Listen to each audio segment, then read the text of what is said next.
Rap Ràdio presenta Connexió Mèxic. Benvinguts a Connexió Mèxic, l'espai on explorem l'actualitat i la cultura amb informació, anàlisi i, per descomptat, amb grans convidats. Gràcies a la nostra audiència per acompanyar-nos un dijous més. Com sempre, m'acompanya Leonardo Alvarado, amb qui analitzarem el més recent de l'actualitat política mexicana. I per si no hi hagués prou, tenim el plaer que s'acompanyi Alonso Leal de l'Ateneu Espanyol de Mèxic, amb qui conversarem sobre l'exposició Exiliats d'Espanya, artistes en Mèxic. Així que, sense més preàmbuls, comencem. Leonardo, un plaer retrobar-nos. Avui tenim temes de política i d'una pel·lícula que ha causat polèmica. Así es, Miriam. Si quieres podemos empezar por ahí, porque está divertido. Bueno, endavant. El bloc d'actualitat. Connexió, el fil que et connecta amb Catalunya. Sí, se trata de esta película que se estrenó en México hace algunos días, como 10, 12 días. Se llama Emilia Pérez, una película bueno, todo el mundo ya debe de estar hablando de ella, una película realizada por un director francés con grandes credenciales, no es ningún principiante ni mucho menos, es un gran director, pero que parece, yo no he tenido la oportunidad de ver la película y no quiero juzgarla desde el punto de vista cinematográfico, sino más bien de todo el proceso social que despertó, porque parece que hay aquí un tema, me gustaría, no sé si usar este concepto de manera adecuada, pero de un tema de apropiación cultural que como que no cuadró en la película, ¿no? Por lo que se ha dicho por todos lados, críticos de cine, activistas sociales, gente que ha vivido, que han sido incluso víctimas de los crímenes que se describen ahí, pues nada termina de cuadrar, ¿no? Yo me imagino ahora que estaba leyendo, preparando esta colaboración, me estaba muriendo de risa porque me imagino al director diciéndole a su equipo de trabajo o a los ejecutivos del estudio, oye, vamos a hacer una película que va a ser ¿cómo se llama? Un musical sobre un criminal mexicano transgénero, ¿no? Y tú, Miriam, que sabes que eres una extraordinaria guionista, si te plantean semejante cosa, dices, bueno, ¿a qué horas llega la ayahuasca, no? Para poder empezar a conectar todos estos elementos, ¿no? Y sí, efectivamente parece que fue un desastre. El director de casting tampoco le atinó, trajo a una artista mexicoamericana, Selena Gómez, que no habla nada de español, ¿no? Que está más metida en la cultura mainstream norteamericana que en la cultura mexicoamericana, para empezar. Luego trajo a una actriz muy buena, ¿no? De República Dominicana, y al estelar, una mujer transgénero madrileña, ¿no?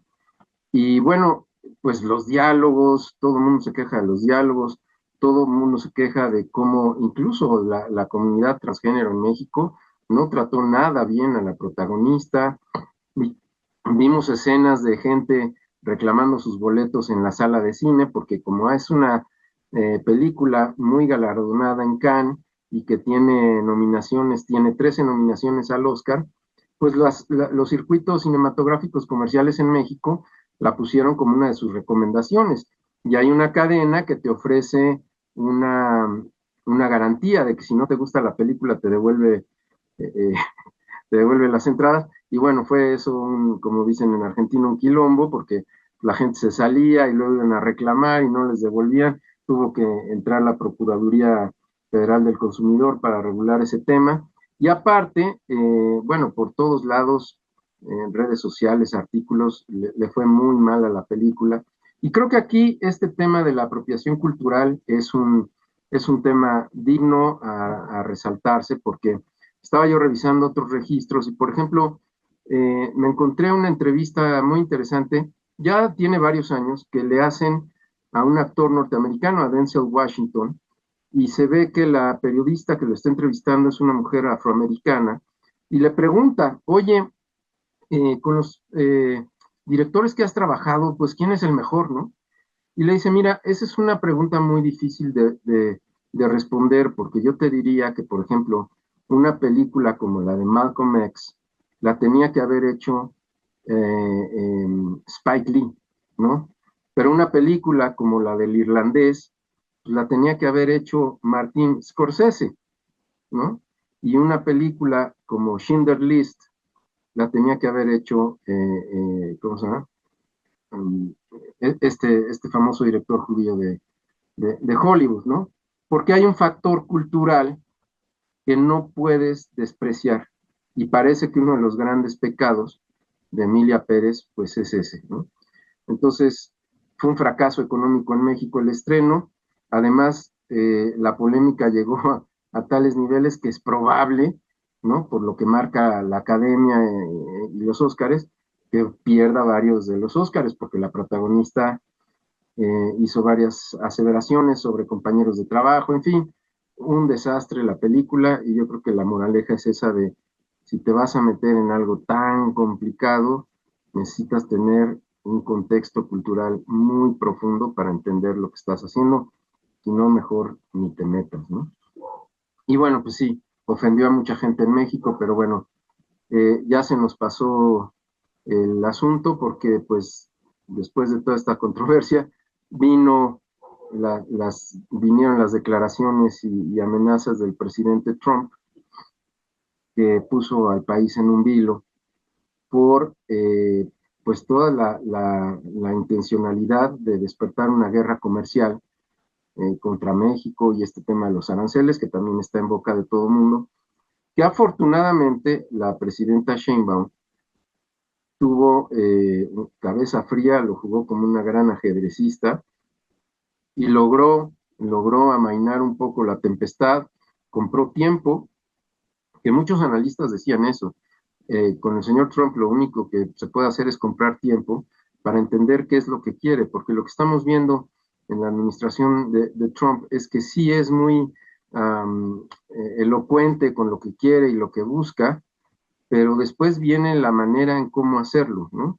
Entonces, por ejemplo, parece que hay un acuerdo con el gobierno de Dinamarca para montar una especie de operación militar en Groenlandia y no apropiársela de manera vil. Supongo que será orquestado con la OTAN. Mandó, perdón, a su secretario de Estado a Panamá, ¿no? A gestionar con el presidente de Panamá el tema de la administración del canal, que de acuerdo al presidente Trump está controlado por China, cosa que no es cierto, pero sí existe un acuerdo, un memorándum de entendimiento entre Panamá y China para que pasen los barcos por ahí, completando una nueva versión de la ruta de la seda. Y bueno, pues ya quién sabe qué les habrá dicho, que los panameños confirmaron que no van a renovar ese acuerdo con China que termina en el 2026, ¿no? También a El Salvador, ¿no? Lo acusaron de estar enviando criminales a los Estados Unidos, y después del viaje de un congresista terminaron haciendo un acuerdo para que El Salvador reciba inmigrantes, digamos, peligrosos, por llamarlo de alguna manera. Que claro, previa a una cuota, es decir, para El Salvador esto va a ser un ingreso, seguramente nada despreciable, y esperemos que eso sea una alternativa mucho más humana, que digo humana entre comillas, porque ya conocemos las cárceles del presidente Bukele, una alternativa mucho más humana que lo que está planteado en Guantánamo, ¿no? Donde también se hizo una reestructuración de la cárcel que hay ahí, y donde se pensaba enviar a un montón de inmigrantes indocumentados en un lugar donde de verdad es tierra de nadie, ¿no? Y cuyo protección de los derechos humanos hubiera sido extraordinariamente difícil. Eso no está cancelado, pero ahí sigue sobre la mesa. Y obviamente la respuesta de la comunidad mexicana en varias partes de Estados Unidos, estados fronterizos y, y no tan fronterizos como Chicago, fue empezar a promover boicots, a hacer protestas en las calles, porque saben que las medidas que ha propuesto el presidente Trump son terriblemente perniciosas para las dos economías, ¿no? Hubo por ahí datos de que algunas agencias que se dedican al traslado de remesas de un país a otro ya habían puesto ciertos límites y querían subir las tarifas, etcétera. Y bueno, al final la gestión de la presidenta Sheinbaum creo que fue bastante exitosa porque una cosa que evidenció es que parece que el presidente Trump toma decisiones bastante desinformado. Incluso en una entrevista que le hicieron días antes, dice que le va a poner a España aranceles del 100% porque España es parte de los países BRICS.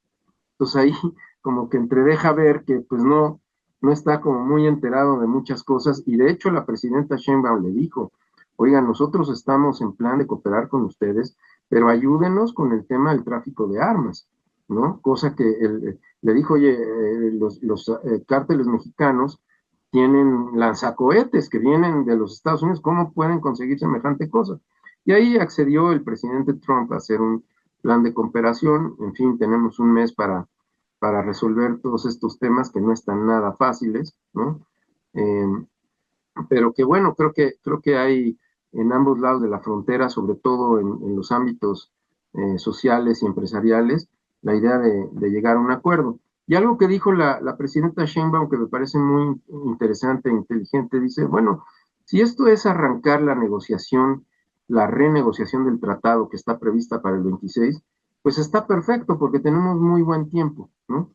Entonces, interesante cómo ella posiciona esta crisis como una oportunidad para reposicionar varias cosas. Y ahí adentro hay muchos temas, porque tenemos que, como lo hemos dicho antes, tenemos que ver todo el tema laboral, salarios mínimos, etcétera. No está fácil, ¿no? No está fácil. Y sí deja también entrever que es muy importante que México empiece a voltear a ver otras cosas. En semanas pasadas firmó un acuerdo de libre comercio con la Unidad Europea, pero bueno, hay otros países que también le convendrían empezar a visitar, sobre todo por la inmensa dependencia que tiene en energía y en alimentación de los Estados Unidos. Entonces, eso sería, yo creo que lo más importante que señalar por ahora. Gràcies, Leonardo. A mi em sembla, sobre la pel·lícula Emilia Pérez, que a més de l'apropiació cultural, resulta interessant com ens presenta segons la seva mirada, no? A l'antropologia diríem com som vistos per la mirada de l'altre. Claro, claro. Doncs gràcies, Leonardo, com sempre, moltíssimes gràcies per la mirada profunda a temes tan importants que toquen i afecten a Mèxic. Gràcies. Som el fil que et connecta amb el país. Connexió cada dia a RAP Ràdio. Dilluns, Connexió Luxemburg. Dimarts, Connexió Argentina. Dimecres, Connexió Madrid. Dijous, Connexió Mèxic. Divendres, Connexió Catalunya. Escolta'ns a rap.cat, a les plataformes de podcast i a YouTube. Si vius a l'exterior, som la teva ràdio. Avui he preparat una petita crònica sobre la conquesta fallida de l'imperi espanyol a la Xina, un episodi poc conegut però molt interessant de la història. Quan parlem de l'imperi espanyol, l'atenció se centra en els seus dominis europeus i americans, deixant en segon pla la seva presència a Àsia i Oceania. Filipines n'és l'excepció encara que Espanya va mantenir altres territoris a la regió fins al 898. Aquesta visió limitada ha ocultat en part que, sota el regnat del Felipe II, es va estudiar amb serietat la possibilitat d'enviar la Xina. La idea no era nova, ja que al 1526 Hernán Cortés havia proposat a Carles V organitzar una expedició a través del Pacífic amb el propòsit de reduir la dependència comercial amb Portugal. 30 anys després de la proposta de Cortés, al 1564, Miguel López de Legazpi va travessar el Pacífic i va prendre possessió de l'arxipèlag filipí en nom de Felip II. Portugal va reaccionar amb hostilitat atacant una de les possessions, cosa que va obligar a traslladar la capital a Manila. Anys més tard, una flota de pirates xinesos va saquejar la ciutat, atac que probablement va impulsar les autoritats colonials a considerar la conquesta de la Xina. Al 1569, el frare Martín de Rada proposa al virrei de Nova Espanya la conquesta de la Xina, argumentant la seva riquesa i civilització enfront de la pobresa de les Filipines. Pensaven, a més, que només caldria suport militar en un inici per protegir els missioners. El virrei va desestimar la proposta, però al 1573 Diego Artieda suggereix al rei abandonar les Filipines per centrar-se a la Xina i s'ofereix a explorar la seva costa amb 2 naus. No obstant això, un any abans, Juan de la Illa ja havia realitzat un reconeixement autoritzat per Felipe II. Els jesuïtes portuguesos, per la seva banda, a Macau temien perdre influència si Espanya prenia la Xina i van demanar suport a la seva pròpia corona. L'Extrem Orient va atreure l'atenció d'Espanya per les terres fèrtils i el potencial comercial superior al de les Filipines.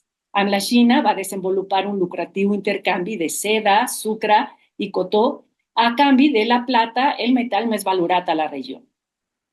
Al 1575, Espanya va acordar amb l'ambaixador xinès Wang Wangguo lliurar al pirata Li Feng i a canvi va explorar Fujian per establir un enclavament comercial.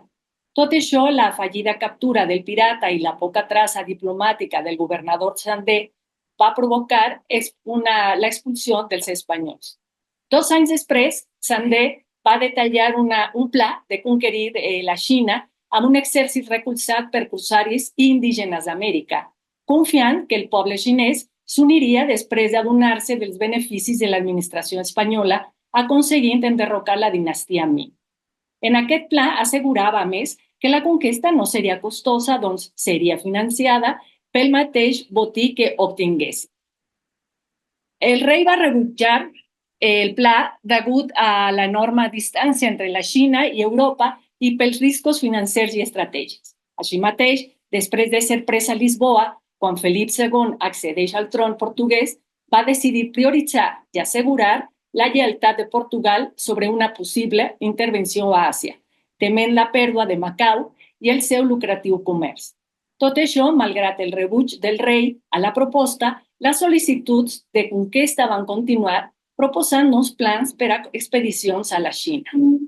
Tanmateix, els diversos plans van enfrontar dubtes i retards pel fet que els xinesos es tornaven cada vegada més cautelosos i Espanya enfrontava un moment de crisi important, acabant així els plans i intents de conquesta. Caldria preguntar-se si un exèrcit com el que disposava Espanya tenia possibilitats de conquerir la Xina. Tot indica que des de la perspectiva espanyola de l'època i basant-se en l'èxit de Cortés i Pizarro, sí era possible perquè encara que la Xina tenia una tecnologia superior, el seu exèrcit consistia en gran part de pagesos sense entrenament, cosa que reduïa aparentment la seva efectivitat enfront de la capacitat espanyola. Així mateix, potser el petit però àgil contingent hispano-portuguès i els seus aliats japonesos possiblement haurien avançat junt, potser fins a Pequín. No obstant això, les malalties i la distància haurien dificultat l'abastiment, el renfort i la manca d'aliats locals haurien posat en risc el seu èxit. I arribem així a l'espai dedicat a cultura i avui rebem a l'Alonso Leal, membre de l'Ateneu Espanyol de Mèxic, amb qui farem un recorregut per l'obra i el llegat de pintors espanyols exiliades, les obres de les quals estan exposades al Col·legi de San Ildefonso a l'exposició Exiliades d'Espanya, artistas a Mèxic. Benvingut, Alonso, a Conexión Mèxic. Hola Miriam, buenas tardes. Leo, también muy buenas tardes. Me da mucho gusto estar con ustedes. Vamos a platicar un poquitito de una exposición que se inauguró ahora en diciembre pasado, el 11 de diciembre, y que va a estar vigente hasta el 27 de abril en el Colegio de San Ildefonso. La exposición Exiliadas de España, Artistas en México, comprende por primera vez la reunión de obra plástica de 29 pintoras, artistas plásticas, que son hijas directas del exilio o descendientes del exilio. Es muy interesante esta exposición.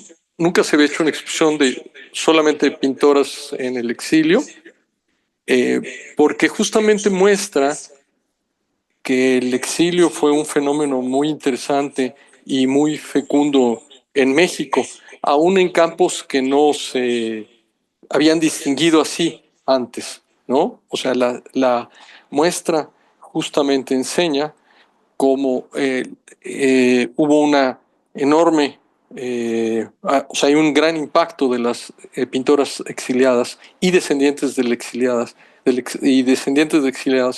en el exilio. Independientemente en estas 29 pintoras, independientemente de la obra, que ahorita entraré un poco a la obra, resulta que a la hora que empieza uno a saber un poco más de ellas, aparecen una serie de historias extraordinarias. Por ejemplo, voy a mencionar rápidamente tres. Una es María Teresa Toral. María Teresa Toral fue una pintora madrileña que en México llegó y se recuperó del sufrimiento de la Guerra Civil Española y de haber estado 6 años en cárceles franquistas. O sea, María Teresa Toral no pudo salir, digamos, en el 39 y llegó después, y sin embargo, al llegar aquí, recuperó su profesión, su vocación, y pudo integrarse exitosamente en México. Otra, por ejemplo, es Elvira Gascón, que es muy conocida, y Elvira era una jovencita que acaba de terminar la carrera de pintor en España y trabajaba en el Museo del Prado, con el que después sería su marido, Roberto Fernández Balbuena, y ella participó en una expedición, literalmente, donde de rescate se sacó la obra del Prado, los tesoros del Prado, se los llevó a Suiza en plena guerra, ¿no? Y luego una historia mucho más doméstica, que es la de Julia Jiménez Cacho, que ella nunca se había dedicado a la pintura, era madre de familia, crió sus hijos, y ya que los hijos habían crecido, se dedicó a la pintura y tiene una obra de muy gran calidad, aunque nunca, por ejemplo, expuso en varias exposiciones colectivas, pero nunca en una exposición individual. En general, la exposición sorprende la abundancia de la obra, o sea, esta es una muestra, además, nada más de 29 pintoras, la calidad y la imaginación. Algunas de ellas son muy poco conocidas. Como mencionaba, Julia Jiménez Cacho no tuvo mucho cartel, ¿no? Hay otras como una mujer que se llama Soledad Martínez, de la cual hay un solo testimonio de su estancia en México, aunque se queda la obra. Entonces, ciertamente, es una exposición muy sorprendente y muy grata. La exposición tiene básicamente 5 secciones. Una que se llama El final de comienzo, que es el momento de la exilio de España, la salida de España de Europa, la llegada a México, los inicios en México. 2, el tema de la nostalgia, cómo la nostalgia, digamos, la manejaron y la vivieron todas estas pintoras. Lo que se llama continuidades, rupturas y disidencias, en la cual estas pintoras al final de cuentas se integraron muy bien al ambiente plástico mexicano y participaron de estos movimientos. Y al final, el último tema, que es la de memorias colectivas, en la que algo que se nota, en estas pintoras están nietas literalmente de exiliadas, mujeres que ya nacieron en México y que incluso murieron en México, y que sin embargo siguen manteniendo nuestra tradición, un poco la nostalgia, esta patria perdida, pero que son evidentemente mexicanas, están integradas en México y que ya forman parte del colectivo mexicano. Finalmente, les voy a leer rápidamente la lista de las artistas. Voy a hacer notar 4 pintoras catalanas, 5 pintoras catalanas. Entonces, las artistas es Alma Tapia Bolívar, Amaya Escalera, Carmen Millá Tensol, catalana, nacida en Barcelona, Carmen Cortés, Elena Climent, Elena Verdes Montenegro, Elvira Gascón, Guadalupe Gaos, Josefina Ballester, Juana Francisca Rubio, Julia Jiménez Cacho, Katy Horna, Loti de la Granja, Lucinia Urrustia, Manuela Ballester, María Teresa Toral, Marta Palau Bosch, también catalana de Lérida, Mari Martín, Montserrat Aleix Vila, catalana, de Gerona, Nela Gaos, Paloma Altolaguirre, Puri Yáñez, Remedios Varos, de Gerona, catalana también, Regina Raúl, Rosa Ballester, Soledad Martínez, Teresa Martín, Teresa Olabuenaga y Yani Pecanins. Yani Pecanins es nacida en México, descendiente de dos famosas galeristas mexicanas, que eran las hermanas Pecanins, y que fue una galería muy importante en los años 60, y cuya abuela era Montserrat Aleix, que también era pintora. Y finalmente, de estas artistas, curiosamente, hay varias que todavía están vivas. Paloma Altolaguirre, Teresa Martín, Loti de la Granja, Teresa Lobenaga, Elena Clement, Amaya Escalera, Lupe y Nela Gaos. Ellas todavía están vivas, las demás ya desafortunadamente fallecieron. Y por último, la exposición tiene cerca de más o menos 200 obras, tiene una serie de documentos históricos además, del exilio, etc. Y claro, hay para todos los gustos. Está la famosísima Remedios Varo, tiene un par de cuadros. Curiosamente hay una pintora que es cercana en un estilo muy diferente, muy interesante, que es Paloma Altolaguirre, que es una pintora que bien se le puede calificar como surrealista. Está la maravillosa Elvira Gascón, a mí en lo particular me encanta Elvira Gascón. Elvira Gascón no solo era pintora de caballete, tuvo un proyecto en una iglesia que se llama San Antonio de las Huertas, donde ilustró los murales completos de la iglesia respecto a San Antonio de Payo. Está Lucindo Rusti, que tiene un par de cuadros extraordinarios del Colegio Nacional, un par de retratos de Carlos Fuentes y Octavio Paz, extraordinarios retratos. Y luego están las tres hermanas Ballester, Josefina, Manolita y Rosa Ballester, que bueno, hay para todos los gustos. Entonces, es una exposición extraordinariamente recomendable. Está hasta el 27 de abril. Para los que viven aquí en la Ciudad de México y nos escuchan, les recomendamos que no se la pierdan, realmente vale la pena. Alonso, quin és el llegat que deixa aquesta exposició a la escena artística contemporánea? Bueno, Miriam, lo que esta exposición muestra es que a pesar de esta nostalgia por España, de mantener el recuerdo vivo de España, al mismo tiempo todas estas pintoras tuvieron una extraordinaria adaptación en México. Fueron capaces de integrarse, aprender, contribuir y hacer avanzar la plástica de este país. Como mencionaba, están las nietas, ¿no? Están mujeres mucho más jóvenes, Marta Palau, por ejemplo, o Yani Pecanins, que desafortunadamente hace poco murió, que forman parte de la escena contemporánea en México, que están haciendo arte contemporáneo. Entonces, vienen de esta tradición del exilio, pero sin embargo son pintoras de derecho en el arte contemporáneo mexicano, ¿no? Entonces ellas están impulsando este tipo de pintura y de plástica hoy en día. I quins aspectes de la identitat es reflecteixen a les obres de les artistes que van participar a l'exposició Exiliadas de España, Artistas a Mèxic? Bueno, yo creo que hay varios aspectos de la identidad que son comunes. Como mencionaba un poco, esta muestra se implanta, forma parte de esta idea del exilio, de este contexto del exilio, ¿no? Además, es un fenómeno muy curioso. El año pasado hablamos mucho del exilio español, y es un fenómeno muy curioso porque el exilio republicano español se integró muy bien en México. México, al final de cuentas, con todas sus virtudes y sus defectos como país, fue un lugar extraordinariamente fecundo para que se integraran estas mujeres, que bien se les puede llamar transterradas. Entonces, todas esas artistas mantienen un lazo comunicante, un vaso comunicante con la historia del exilio, con la historia de España, con la historia de sus familias. Mencioné, por ejemplo, a Yani Pecanins, ¿no? Era bien conocido que las dos hermanas, Ana María y María Teresa, las fundadoras de la Galería Pecanins, eran catalanas. Yani Pecanins incluso estudió en Barcelona, ¿no? Entonces, ellas mantienen, a pesar de 85 años y algunas que ya nacieron vivieron, incluso murieron en México. Prácticamente todas las artistas murieron en México, menos las que están vivas. Y evidentemente forman parte de esta, por eso se les puede agrupar, y es bueno el nombre de la exposición, como Exiliadas de España, Artistas en México, porque todas comparten esta identidad común, ¿no?